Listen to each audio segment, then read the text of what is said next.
let me know. Just let me know when you're ready. Yeah. What do you want me to do? You need to get this? Yep.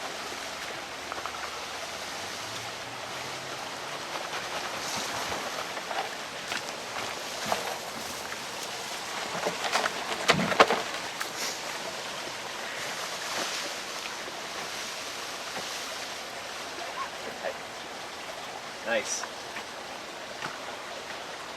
I'm gonna throw azomite in here and see if we get this thing through. That's what it looks like right there. Azomite. Don't forget the mycorrhiza. Mycorrhiza.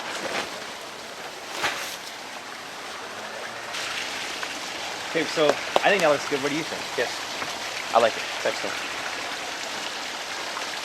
So I'm bringing you a beautiful, healthy tree. Leaving my hands as a healthy, beautiful tree. That's what I said. I feel bad taking any trees from you because as you should. Those avocados and these guys, I got to keep them going. Healthier than this. So explain what this is again. This is mycorrhiza, beneficial fungus. When activated with water and soil, this will build a spider web underneath the ground that will attach to the roots. And it's actually white. And it's white. And the tree will be able to uptake nutrients from wherever that web reaches. So instead of relying on what is in that little area there, it can actually take in nutrients from 20 foot over that way and underneath your pond and your neighbor's yard and all sorts of good stuff. So I don't till my soil in my garden, but if I were to do that, I would see the mycorrhiza web under the soil. Correct. And you don't want to till your soil because then you're disturbing the web. Exactly. Leave it alone. Try not to walk on it. Water it when possible if you don't get a rainfall, and that'll bring a lot of that to life. Good tips.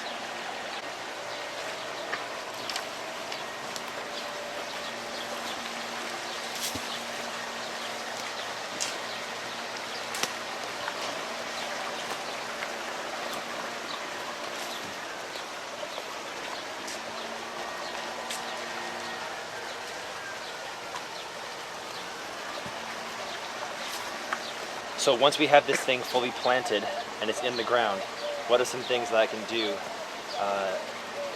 to keep this guy going in addition to watering with pond water, in addition to mulching, in addition to flooding him but not overwatering him? A few of the tricks are going to be regular feeding. Okay. Monthly with an 839 fertilizer. Tree this size is going to take about 3 to 4 tablespoons once a month. Twice a year, I would use a Nutricoat slow release 1868, and what that does is it helps to balance out the highs and lows of the monthly food. The slow release is kind of an even food, and then every 2 to 3 weeks I would foliar feed with the micronutrient spray. A few times throughout the year, I would add some fresh compost on top of the mulch. On top of the mulch. On top of the mulch, and beginning of spring and beginning of fall, I would add a 5-gallon bucket of water with seaweed, kelp. With kelp. Okay. Cool.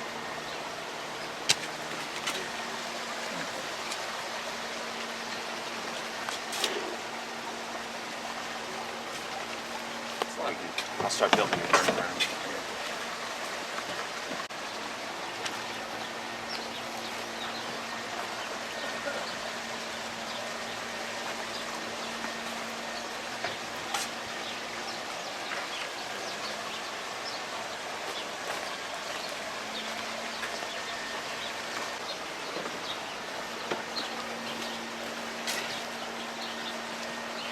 Okay, so you're building a burn to keep the water in there, yeah? It's actually to keep the people out from stealing the lychees once it's free.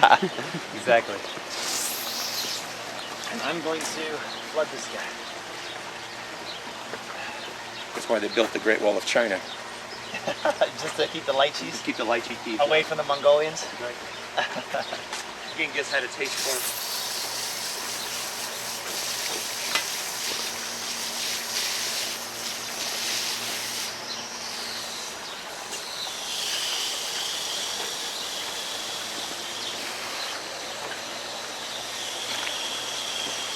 Alright, we're gonna flood that guy.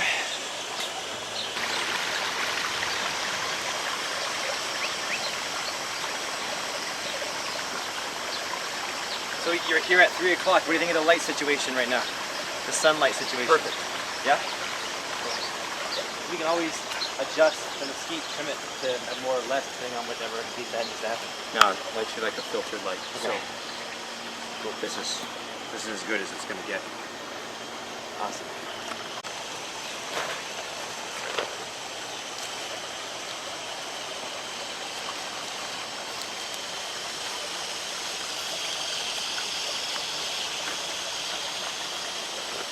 So which one is that?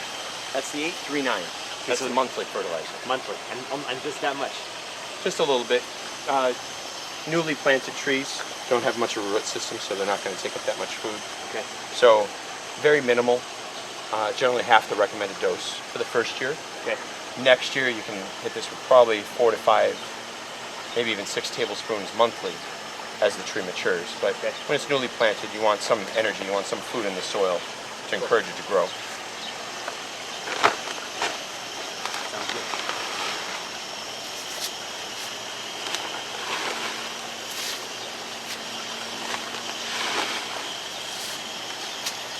Azomite, rock dust. 70 different trace elements and rock minerals.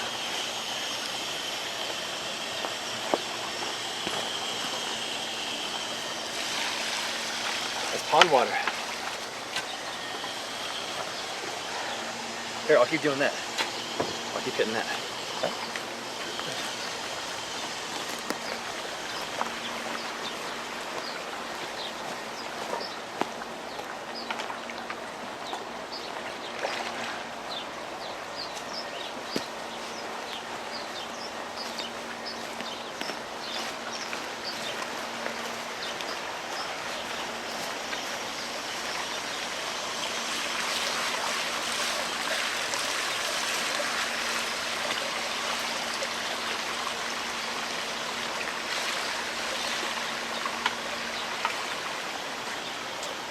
Hey, I hope you guys enjoyed watching that planting that Shamus and I did of this lychee tree or lychee tree. And this variety of lychee tree is called a sweetheart lychee. And you can see now that we've layered a ton of mulch in here. We have a variety of leaves, wood chips, and barks, and a lot of pine needles, even a bunch of native flowers from my neighbor. And so whatever you can bring in to use as mulch, as we dig down toward the soil level, it gets blacker and blacker and more moist down there. And so we're really encouraging a life and a civilization, kind of a world of its own accord down there. So there's a whole civilization of bugs and microbes and different kinds of funguses and fungi that are living underneath the mulch. And as they live, the byproducts of them living create a lot of nutrients for the tree to suck up and use for fruit and health and longevity. So we're gonna keep that mulch down there. And here's how I've been watering this guy. I take the hose here and I just kind of spray the top of the mulch a little bit. It's the early morning time right now. And once the mulch is kind of wet, then I lay this guy down into the mulch and let him soak the tree's well that you saw us create. And as the hose is soaking the lychee tree or the lychee tree, I add in pond water. I have two methods of doing it. One, I have a pump that pumps the water from the pond through a hose into the well, but I also like to flood it with a 5-gallon bucket. So here's what I do.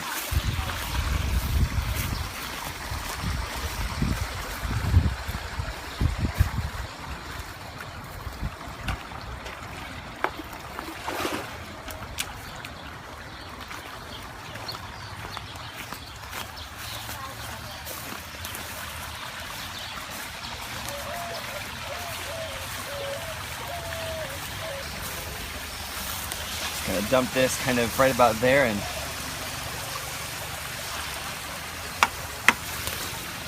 one cool thing that I can see is I can just see we've had a bunch of different mushrooms and different kinds of fungus birthing themselves on top of the wood chips, and that tells me that we've got some good beneficial microbes working under the soil. Don't forget that the web that the beneficial microbes weave under the soil is basically the internet. And some people who specialize in microbes and microbial action and different kinds of mushrooms and fungus believe that the internet that we as humans have created is nothing new and nothing special. It's basically part of biology. And the humans have together evolved to a state in which we have to create a network to communicate, and it mimics and mirrors the exact network that the mycorrhiza and different microbes under the soil create.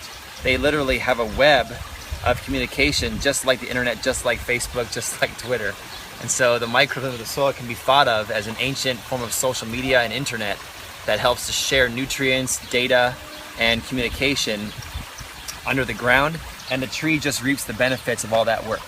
But that's him. It's been over a month now. The leaves are looking really healthy, as you guys can see. There was basically no shock. The tree has never wilted, and he's looking pretty good. We're at the end of April here, so it's starting to get into the hotter months in the Phoenix area. And you can see how in the morning, he's still getting diffused light through the mesquite tree.